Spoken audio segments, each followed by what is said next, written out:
thank you to EA for being the sponsors of today's video.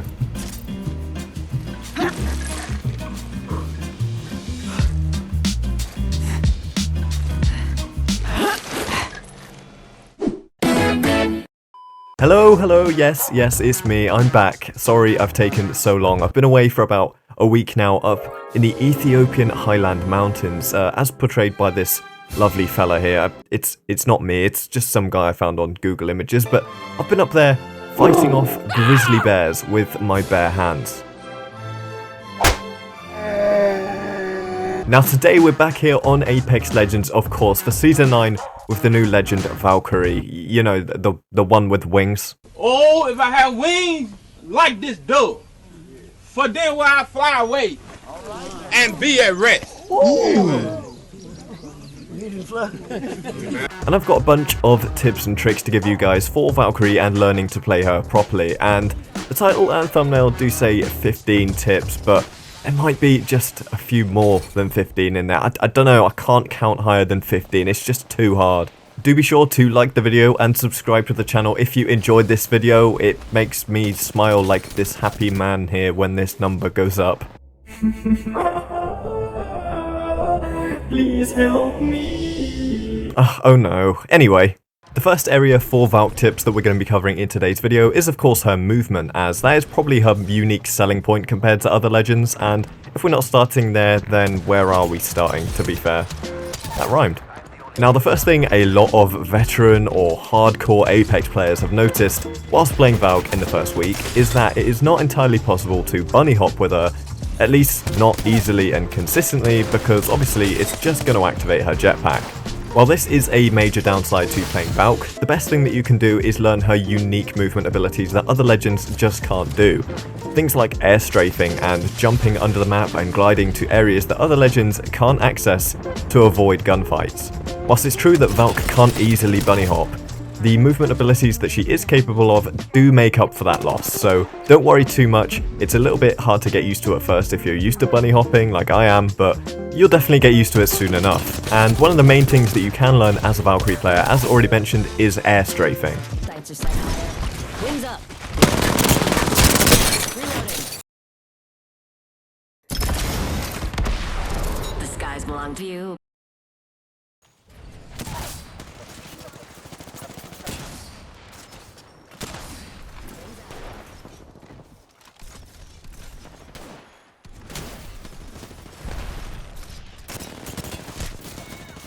Bro, that is kind of nasty at the end. The key to air strafing primarily is to have the jetpack set to hold and not toggle, so that's one of the tips I'm going to give you as well, is to instantly change if you're a toggle player to hold. Like, I don't know why you would have it on toggle anyway, but there's a whole load of reasons why you want it on hold instead of toggle. We'll come back to them later, but the primary reason is obviously going to be for air strafing, which is basically when you jump up in the air and you activate and deactivate the jetpack a bunch of times in order to bounce around in the air, making it really difficult for your opponents to hit you. Air strafing is really useful for buying time and making their enemies miss all of their bullets on you, making it so that you can get around a corner or wait until help arrives. Whatever it may be, air strafing is super useful to prolong fights and make it so you survive a little bit longer. Obviously, you can't shoot whilst in midair, so that is a downside to air strafing, is that whilst you're in the air, you are going to be vulnerable to enemies shooting at you, but it is going to make it incredibly hard for them to shoot you, so it definitely cuts both ways in that respect. But it's definitely worth noting that the jetpack does use a lot of fuel whilst air strafing, as it uses the most fuel for activation of the jetpack, so you're not going to be able to do it for too long. It is a very situational thing, and you don't just want to be doing it willy-nilly. Now, the main reason you want to be a hold jetpack player over a little toggle boy, nobody likes a toggle boy, is going to be because the main strength of the jetpack isn't in being able to fly directly up into the sky. That's going to get you lasered. But instead, it's to use the jetpack as a kind of extended jump to be able to reach those harder to reach places with ease. Now, that's not to say you can't use it to fly up to high ground if you're not being focused. Of course you can do that, but in those 3v3 scenarios, you can bounce up and down off of high ground so quickly with this jetpack and outplay enemies for such a long time, get the perfect angles that you want to, and she is really good at that. Of course, you can combine wall bounces with the jetpack as well for a little bit of style. Obviously you can't shoot in the air like we've already said, so maybe it's not going to be the best for sort of trick shots or crazy styling on the people, but it's useful, it's cool, and I'm sure in certain situations you're going to be glad you can do it. Now, I'm sure you're all aware that Valk's ultimate ability is really great for team rotations, especially in ranked. It's going to help you get into those strong positions really early in the game and be able to have you have the high ground and the best positions in the late game before anyone else. We all know that by now. But another useful way to use her ultimate in pubs, I'd say at least, maybe not so much in ranked, but definitely in pubs, is to launch up in the sky on your own and fly over your enemies so you can highlight them with her passive ability, so your enemies are highlighted for your teammates as well, making it super easy to launch an attack on them. And then what you can do is just land behind them or on top of them, wherever you feel is best. Remember, when landing on top of people, that you're probably going to get focused very, very heavily, so maybe don't do that. But obviously you'll have free reign of wherever you want to land and take a position of power above them or next to them, and definitely get a cool angle on them if you are smart about it. So you can use her ult selfishly, just do be careful when doing so that you don't land on top of all of them and get focused out.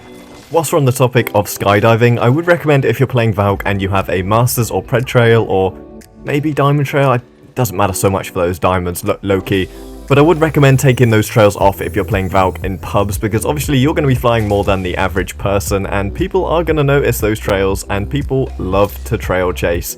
Even if they're not trail chasing, it will help people identify you as a good player and someone that they should watch out for, and maybe they're going to put a little bit more effort in, or maybe they're going to drop everything to push you.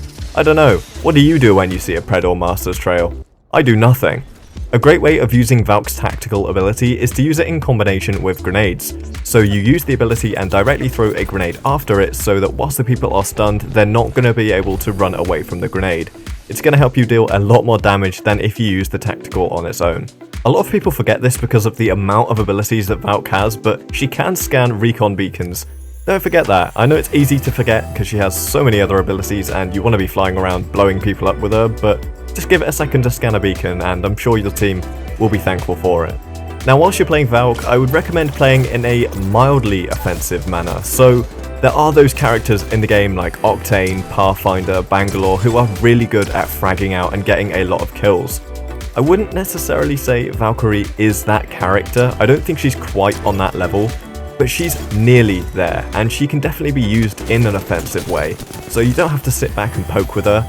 But I would recommend being a little bit more careful than going in full blast like when you're Octane or Pathfinder, because her movement abilities aren't quite on that same level as theirs, they're not quite as fast, and obviously you can't shoot whilst you're flying around in the sky like we've mentioned so many times already, so you do have to be a little bit more careful whilst playing her. But she is a good character for those tactical approaches into fights. You're not going to be able to run in and 1v3 everyone easily with her, not like with an Octane or Bangalore who can sprint around really fast. But you are going to be able to take down teams, albeit a little bit more slowly, but you can outmaneuver them a lot better and for a lot longer period of time than with an Octane or a Pathfinder. Whilst we're on the topic of 1v3ing, Valkyrie is a viable legend to play in arenas in my opinion. She can get those angles and flanks on with her jetpacks pretty well, but obviously they are quite loud, so you are going to be giving away your position whilst you're flying around on her. Her ult is pretty useful in arenas to help you and your team get to positions that are the strong position for the ring depending on which round you're on, so that can be really useful to get that strong position before the enemy team. And obviously her tack can be great for getting those openers on players whilst they're stunned, so she's definitely a viable legend for arenas, don't sleep on her. So then, for getting your 4Ks and 20 bombs on Valkyrie, how is the best way to do that? So I got my 4K badge with the bow check within the first week, because as we all know, that thing was busted. I haven't quite managed to get my 20 bomb with her quite yet, just because I've been playing mostly ranked this season already, but I have to say, it's not going to be all that hard when we eventually go for it. As we said, Valkyrie is a mildly offensive legend. You can be pretty aggressive with her with little risk because of the fact that you can jump out of the way and on top of rooftops or into cover with her jetpack when using it properly. So when we're going to go for those 20 bombs, it's not going to be the hardest thing in the world because you are going to be able to take those fights relatively safely. The reason I say this is because for some legends like Revenant or Rampart, it's going to be a little bit of a different approach to get your 20 bomb most likely, but for a legend like Valk, you are just going to have to get it the regular way, sort of fragging out early game, and then just pushing everything in the mid to late game. You know, nothing too out of the ordinary for that. In terms of the loadouts I've been running as Valkyrie, I've mostly stuck to one long range gun alongside a close range gun. Now, those mid-range guns are always going to be effective on Apex Legends, but if you're running a long-range gun, you probably want a close-range gun to complement it in those moments where you're up in the face of the enemy. You need a gun that is going to have a high DPS in those moments, because if you have to switch to your long-range gun, then you want to be able to deal as little damage as possible to get the kill. You don't want to be relying on a long-range gun at close range. That being said, in this first week, I've mostly stuck to a combination of the bow check and an R99 or a Volt. Now, I know the bow check has just been nerfed, so that may not be quite as viable anymore, so you may be looking at a sort of longbow or sentinel. The sentinel is very strong this season, so don't sleep on that. That may be the gun that kind of replaces the bow check in the meta now with the Deadeye's tempo on the sentinel. That would be a very good gun to rock for your long range, and a gun, of course, like the R99 or Volt at close range is a great option. I wouldn't necessarily recommend running a shotgun with a sniper, as that's not necessarily going to give you the best versatility in those close range options, so I would always recommend an SMG and a sniper rifle if you are running a sniper. If not, then just stick to your kind of mid-range, close range, you know, assault rifle, shotgun, or assault rifle SMG, you know, basic sort of loadouts. Valk isn't a legend that is going to benefit all too much from LMGs. Of course, marksman rifles are also a great option to run as well in the place of assault rifles, or sniper rifles. Kind of, they go right down the middle in between the both. If you are running a marksman rifle though, I do recommend, of course, running an SMG alongside it as well. But having said all of that, make sure guys to like the video and subscribe to the channel if you haven't already, because that is all I have got time for today. I hope you have enjoyed the video. Make sure you let me know down in the comment section below what you think of Valkyrie, the new legend. Is she your new main? A lot of people are maining her. Are you? Probably, if you're watching this video. Hope you guys have enjoyed. See you in the next one. Take it easy, and goodbye.